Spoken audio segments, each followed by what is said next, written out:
Hi again, this is Jimmy Monahan with LYSN, Love Yourself Now.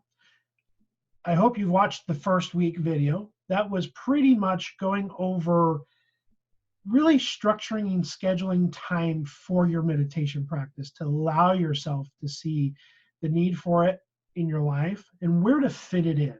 Then obviously trying to help you create a habit that is sustainable for you to continue an ongoing meditation practice. So this is week 2. This is the second email in this series.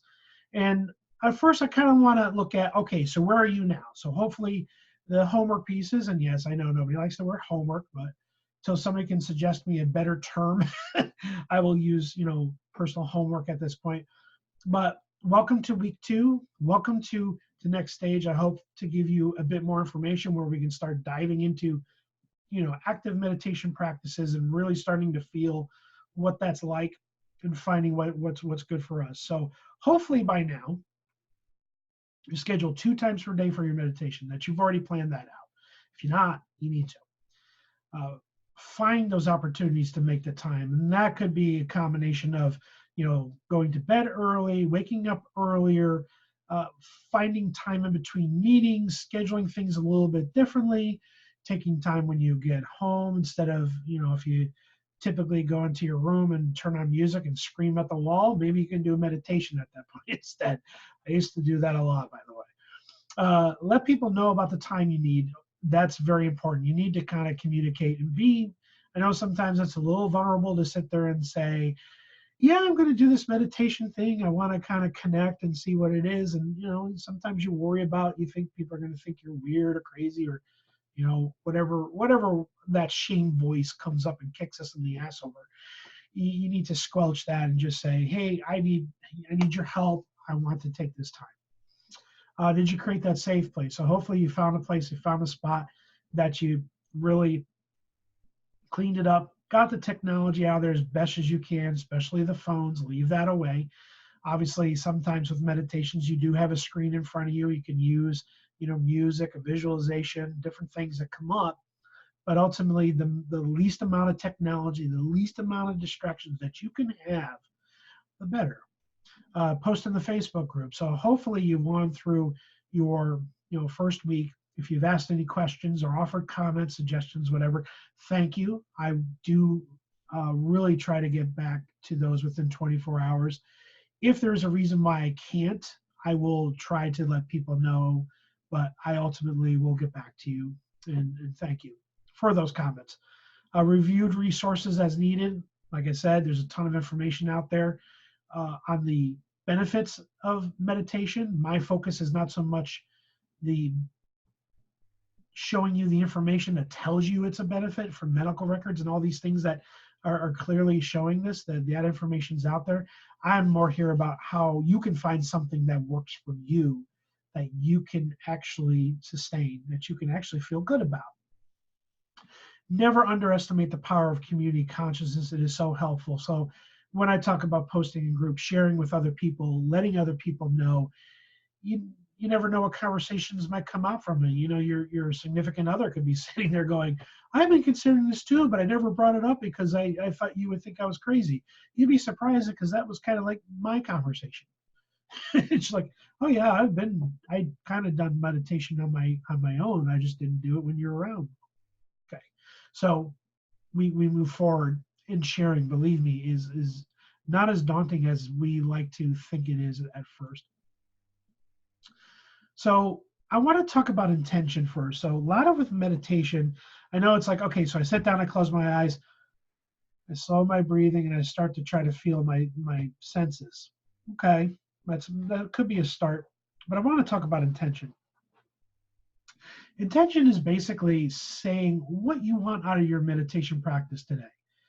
Now, in the beginning, that intention could be just to be able to do it, to be able to sit through it, to really pay attention to, where your mind's going, and to try to kind of pull that back a little bit and let the images kind of go past you while you're being in more touch with what you feel, your senses, your smell, your hearing, your sight, all that. Visualization is a big one too, by the way. But the intention is sitting there and saying, today's meditation, I want to focus on compassion. Okay.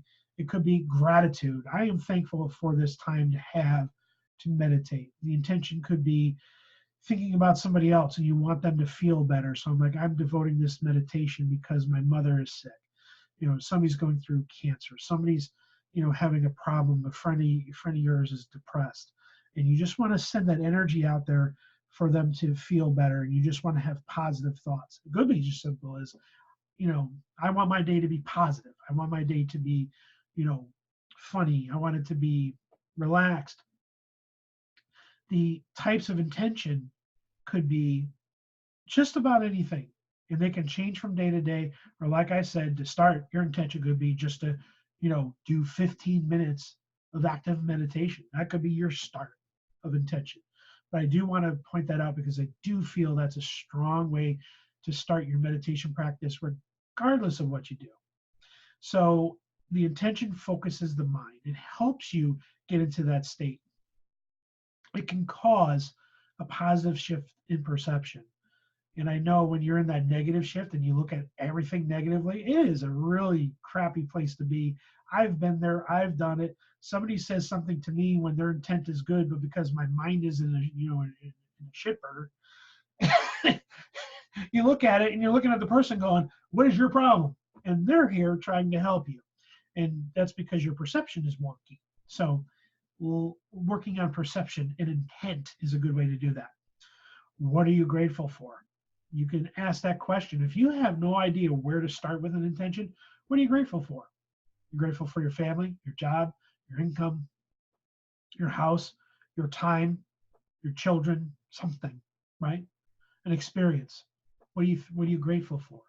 That does shift your mind, and gratitude and all that is something I will dig into deeper in the near future.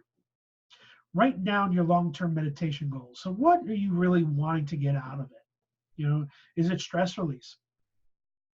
Is it to work through your mental and mind focus so you can get sustainable weight loss or not feel so depressed, or to, have better relationships, or could be career focused to be a better leader. It could be, to be just more productive. It could be all kinds of things, a better parent, a better spouse, a better friend.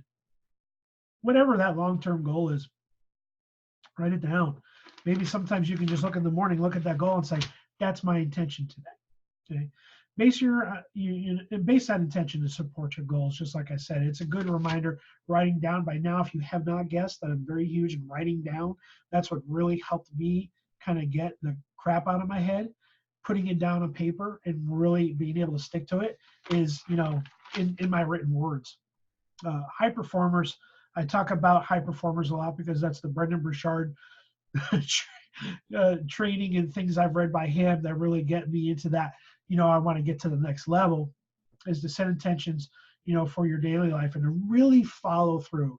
You have to follow through. So you can, I'm trying to think if it was a Rocky movie where, the coach said, well, you can clap in one hand and you can hope in the other, and which one's going to get filled first. Well, follow through is what's really going to matter the most. So create your mental safe place. Take time to consider one of your most relaxing and pleasant memories. If you are a beach person, you can picture a beach. If you're a mountain person and you love climbing, maybe it's that. Maybe it's a bike trail. Maybe it's a hiking trail. Maybe it's a pool. Maybe it's a spa. Whatever the pleasant memories are. I conjure up when I was a kid going to Vermont with my grandparents, and the cottage that I was in is like my safe house. In the beach outside of it on Lake Champlain is where I kind of do a bit of my more open meditation practices that I do personally. And I visualize this in my head. So, does it have a house? Is there a beach? Is it outdoors? Is it a room, a forest? There's so many great places. Maybe you can find one nearby you if you're struggling to find something. So see that place in mind, be alone there in your mind.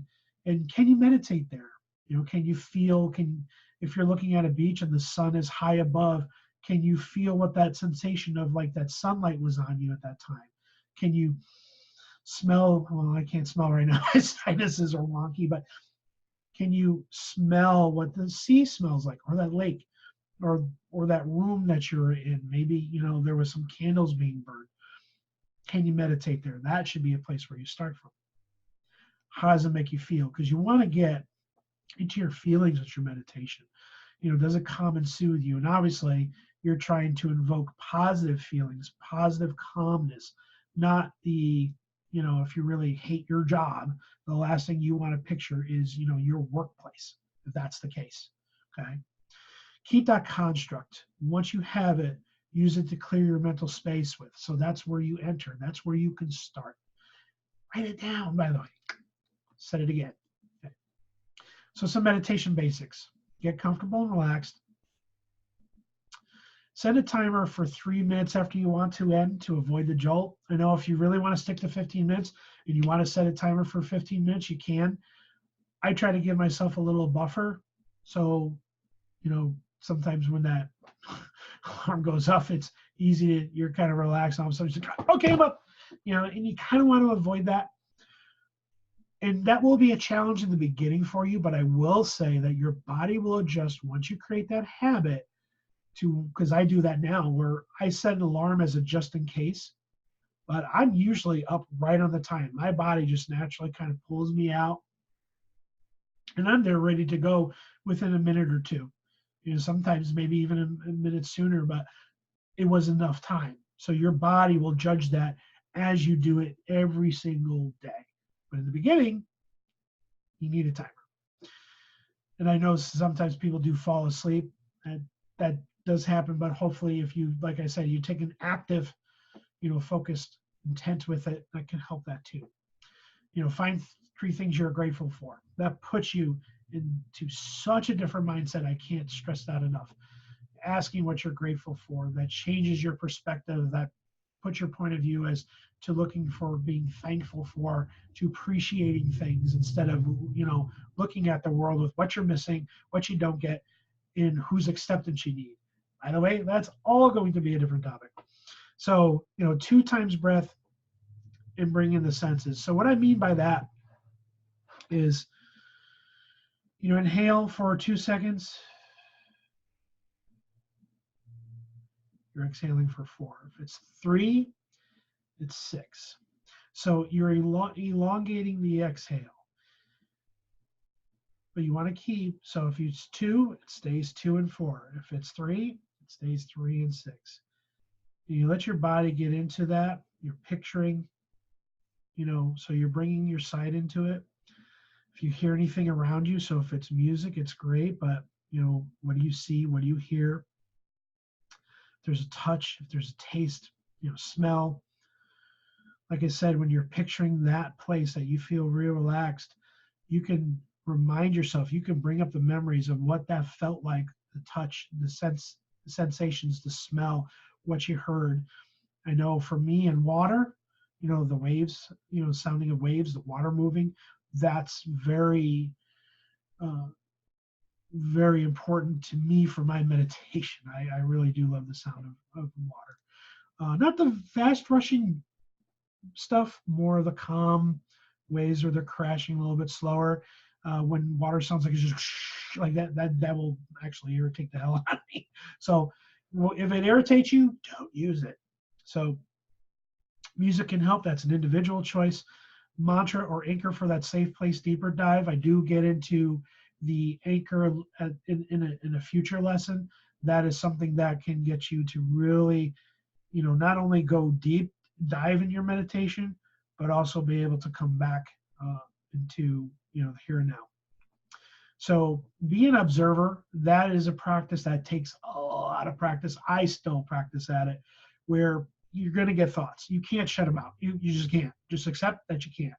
The more you focus on trying to shut out the thoughts, the more they're going to come in. That's how the mind works, right? Just kind of like, you know, if you keep saying, I can't eat cake, I can't eat cake, I can't eat cake, what do you have that night? Cake. Okay, been there, done that. So be an observer in your own meditation. You're almost looking at it like a third person game where you're kind of back and above. And when the thoughts and stuff come, they can just kind of float by. You can see that beach, that room, that spot, that feel-good place more concrete in your vision. Does take time, does take practice, but you can get there. If I can, anyone can. So we will learn about that anchor soon. So the gremlins. Those gremlins are the little voices that say, you can't do this, it's not worth it, it's a waste of time. You know, what am I doing? I'm falling asleep, what the heck? Or I'm jumping out of my skin, what the heck? This doesn't work. All right, so let's talk about methods to handle the gremlins when they come up. Writing. Again, I can't talk about writing things down. So each day when you go through a meditation practice, even if you just jot down a few notes, you know, you can ask yourself the question, what went well with this meditation? Where did I struggle? Where was it difficult? Then answer that last question, what can you do differently with it? You know, so come back to your intent and safe place. If you got away from it, make sure you're using it. Gratitude, being thankful. If you really had 5 minutes of a meditation that worked well and the last 10 minutes didn't, be thankful for the 5. It's a start. Believe me, I was thankful when I could just do it for a minute at first, because I was all kinds of, you know, weird and worked up over the whole thing. Review your journal later. That is such a great practice. So you can actually see that, hey, I can do this longer now. Hey, this is easier for me to see my safe place. Hey, I'm getting better at, you know, getting my area around me more comfortable. Hey, I'm making sure I communicate better so people don't distract me, and I've tossed the phone out of that place too. So be mindful of your reactions. You know, really pay attention to what works well, and just as much as paying attention to what does not. So if you're trying to incorporate music and it's jarring you, or if you need a different sort of music, you know, obviously I don't think, you know, Iron Maiden is going to be good for me to try to meditate to, but you know, some of the calmer music, I do use YouTube. I suggest that highly. I look up meditation music and I use like different hertz, like 432, you know, was the other one, like 852, different ones for different days and that go with different intentions. And I have a playlist and I just kind of go through what resonates with me, you know, for me. But that might not necessarily work for you. And that's okay. You don't have to do it exactly the way I do it. And the 2 times breath. If you do find, you know, your mind going down a rabbit hole, make sure you get back to that 2 in or 3 in double the time on the exhale. So let's talk about, yes, I know, homework. What are we going to do this week? So yes, I said the H word again. So write it all down and really review it before you get the next email of this lesson.